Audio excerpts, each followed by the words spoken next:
When you say think and feel and think and feel and think and feel and feel and think and feel and think, do you mean doing that subject by subject, or or is that something that you have to? Subject by subject, focus wheel by focus wheel. We'll give you an example with Esther.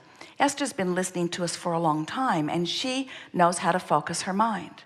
And she knows the benefit of focus, and she knows the detriment of lazy thought, and she understands it all. But we offered some encouragement back in January. It was the first time that we were really emphasizing the vortex in this way. We encouraged a sort of daily ritual of basking before bed, appreciating when you wake up, doing some focus wheels, doing your list of positive aspects, and then rampaging. And Esther, something about hearing it that day made her decide that she was going to apply herself more deliberately. And so for about 40 days, she followed that process, and she got feeling better and better and better. And from being consistently in the vortex, she got higher and happier and higher and happier and higher and happier, and she reached a new understanding. She wants to be in the vortex because of how it feels, not because of what else it will give her. Yes, it will give her fortune. It will give her answers to every question. It will give her more groundbreaking books. It will give her incredible relationships with those like you. Everything that she wants will be provided by being in the vortex, but she wants to be in the vortex because walking around the loop in Del Mar inside the vortex is infinitely more satisfying than walking around the loop not inside the vortex. Every conversation from inside the vortex is meaningful and fun, while conversations from outside the vortex are annoying and too long. In other words, life from inside the vortex just feels good. So that was a definitive switch for Esther. She moved after that 40 days of feeling the consistency of the vortex from thinking and feeling and thinking and feeling to reaching for the feeling first. Instead of, I'm going to think more positive thoughts, she started saying things like, I love this feeling of clarity. I love this feeling of fun. I love this feeling of interest. I love how this feels. I love how this feels. She began talking in terms of how things feel instead of how things look, or how they seem, or how they sound. It's how it feels. Do you feel this music, she would say? Do you feel this music? Not, do you hear this music? Do you feel this? Do you feel that? Did you feel how that music moved you? Do you hear that clarinet? Do you hear it, but do you feel it? Did you feel what it felt like to talk to that person?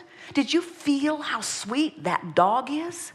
Can you feel this air? Do you feel this world? Do you feel? It's how you feel. It's the being who I am. It's having the experience of what's out there from in here, where who I really am is feeling. You have these physical senses that serve you really well, but when you let the vibration of who you are radiate through those physical senses, that's feeling, you see. That's why emotion is the business of life.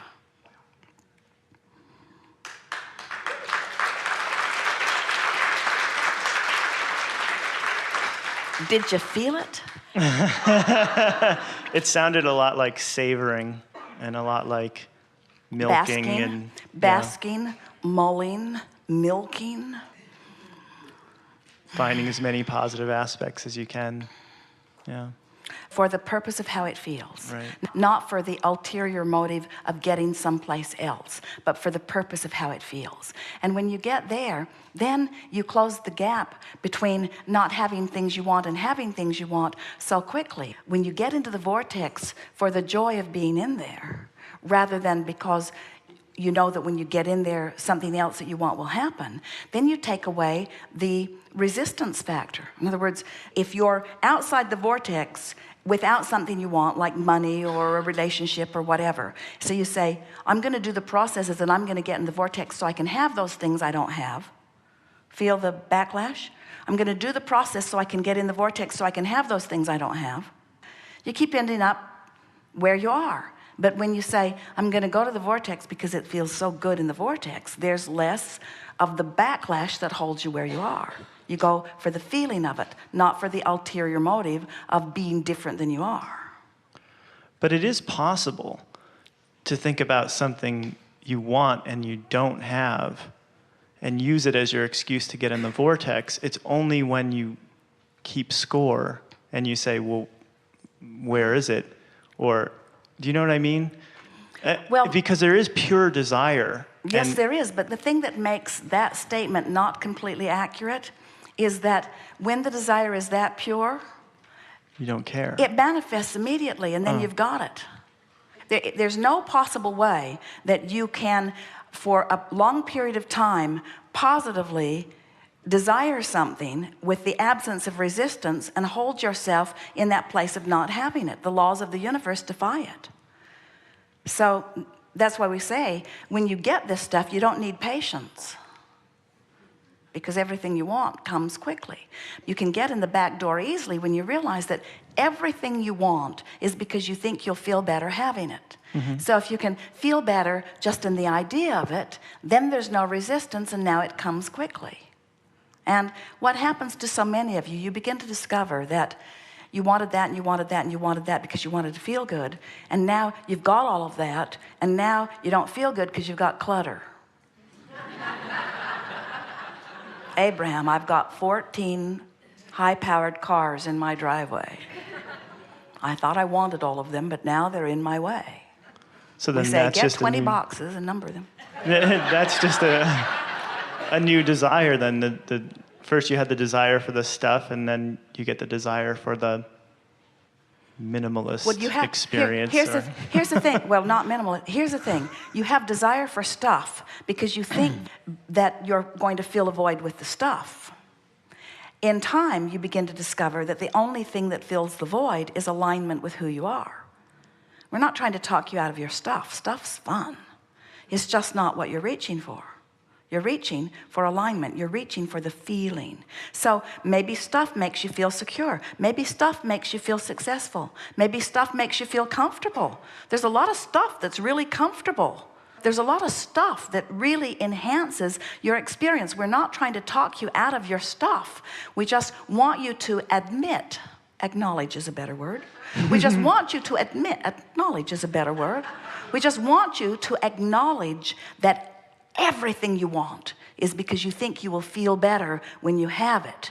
And when you get over the hurdle that you can feel better even if you don't have it, now you can have it.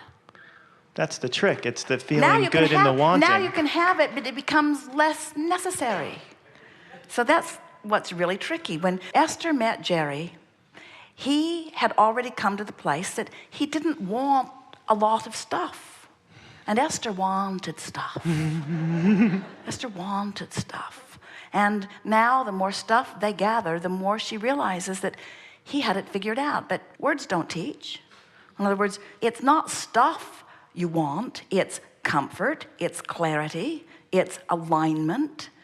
It's exhilaration. It's passion. It's interest. What you really want is a passing parade of wonderful stuff through your life. That's what you really want. In and out, just like air. In and out, in and out, in and out, in and out, in and out, in and out. You don't want security. You don't want to gather up a bunch of stuff and hold it to you and write your name on the bottom of all of it. And insure it and drag it around. You don't want that. What you want is a new idea that is out of reach, that you bring yourself into alignment. Because the moments in time from it being out of reach and you're recognizing that nothing is out of reach, and then those moments of you coming into alignment with it, that is the zest and thrill of life. That's the sweet zone right there. I want it, I don't have it, not so sweet. I want it, I don't have it, I believe that I could have it, sweeter. I want it, I don't have it, I believe that I could have it, it's coming to me, sweet, sweet, sweet, sweet, sweet, sweet. I've got it. Not so sweet. I want it, I don't have it, not so sweet. I believe I can have it, sweeter. I'm in alignment with it, sweet, sweet, sweet, sweet, sweet, sweet, sweet, sweet. I've got it, not so sweet. The best of life is in the moving into alignment and claiming your new position and then reaching again. And the best of life is moving into alignment and then claiming your position and then reaching again. That's why you're eternal. You keep loving the reach, you see. It's not the getting there, it's the going there.